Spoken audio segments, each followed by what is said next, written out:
What is up, crew? Welcome to Tuesday. My name is Spencer. No, it's not my day, and you're probably sick of me saying sorry for it. Let me just get to a bit of a life update before I start into this week's topic, and I'm sorry, Ren, that we're posting on the same day. But life update, I just hit 24. My birthday was May 12th. I am moving to Austin, Texas, and I am a camp counselor at Camp Aeronautic. So yeah, so that's what's been going on. I've been like doing a lot of moving stuff. Had to change my certification because, as you know, I'm an EMT from one state to the other, and I have to go through all these interviews, which are out of state, so I have to travel a lot. So that's what's been going on. Um, Also, I wanted to say that I'll be at the Philly Trans Health Conference if anyone's going to be there, which is in 3 weeks. So hit me up if you want to meet up, say hello. I will be with the Transtastic crew as well as the Flaunt Streetwear clothing brand booth. So just find me over there. Be sure you say hi. Yeah. So this week, we are discussing being trans and finding our place in religion. I believe I suggested this topic. Religion is a big part of my life. If you didn't know, I am Jewish, Sephardic Jew, and I very much enjoy my religion and my culture. I was born in Israel, Haifa, and it's really been a huge part of my upbringing. I was raised in a conservative household, and I kept kosher my entire life until I went into the Air Force, which was like impossible to do so since then. So I kept kosher until I was about 17 years old, and then even now I keep kosher again now that I'm able to, but from like 2010 to 2015 I couldn't just because it was like really hard to do in the Air Force. But yeah, so Judaism has been a huge part of my life. Religion has been a huge part of my life, and I guess one of the hardest things with like finding my space as being a trans individual and being religious is for my religion specifically. There's a lot of things that are very gendered, and as a non-binary person, it's really hard to maneuver those. Um, Also, there's a lot of things that like people are very wary of, and the only way I can explain why people are wary of it is because when it comes to someone's internal soul,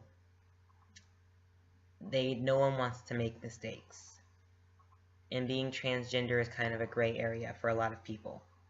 Um, Specifically, in conservative and Orthodox shuls and synagogues, there is a partition that separates male and female, and you sit on the corresponding side through service. And that's hard for me as a non-binary person, seeing that I don't conform to one side or the other. But what also makes it hard is that um, if I went back to my parents' shul, they knew me before I transitioned. So half of the people will be like, you should sit on the female side because they don't see me as non-binary. Whereas the other half are like, you look male, you should sit on the male side. And so it's kind of like no one knows what to do and no one wants to be wrong because this is their eternal soul at risk, right? So that's been really hard. Another one that's recently happened was a celebration known as Purim. Um, it's a huge, like, positive, happy celebration. If you're conservative or Orthodox, you only dance with the person of the same gender.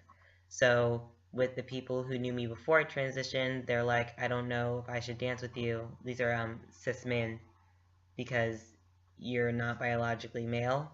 And then there's people who are like, well, you're not female either. So it's kind of like nobody knew what to do, and it was kind of uncomfortable for me because it's like, well, I just want to have a good time, but I'm not trying to make you guys uncomfortable, so it's like really hard. So what I had to do with those situations is basically I had to leave my old shul. Now I go to a reform shul, which shul means like it means temple or church, just so you know. But now I go to a reform shul, so I don't have to worry about the partition because everyone sits together. And on top of that, when it comes to celebrations that are gendered, people don't know me pre-transition, so most people don't know that I'm non-binary. I'm pretty stealth, so they just assume me as male. So everyone just allows me to dance with the men and be with the men and everything. So it's kind of like I guess, a trade-off and a compromise for me. I compromise a lot as a non-binary person. I simply just don't explain my gender to people who don't need to know.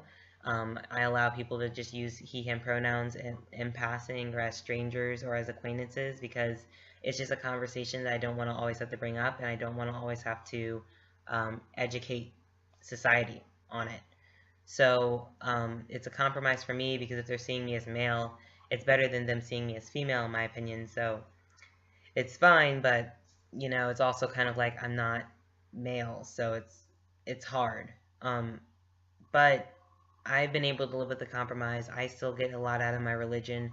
I still enjoy it, and it's still beneficial for me. I don't know about other religions. I don't know how gendered things are, if there are gendered things, and you are facing some like pushback because people knew you before you transitioned.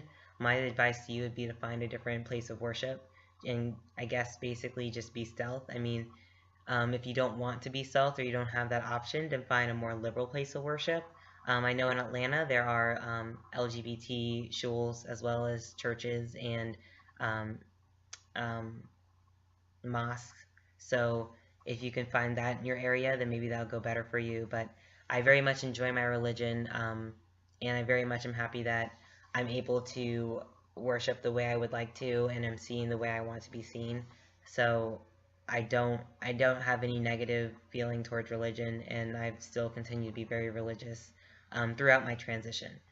So if you have any questions, concerns, comments, issues, qualms with anything that I've said, please feel free to hit me up. As always, I will leave my information down below. Um, I hope you guys are having a great week and gearing up for an even better weekend. It is Tuesday. It is Spencer. Hopefully I'll get the days right. Probably not though, but until next time.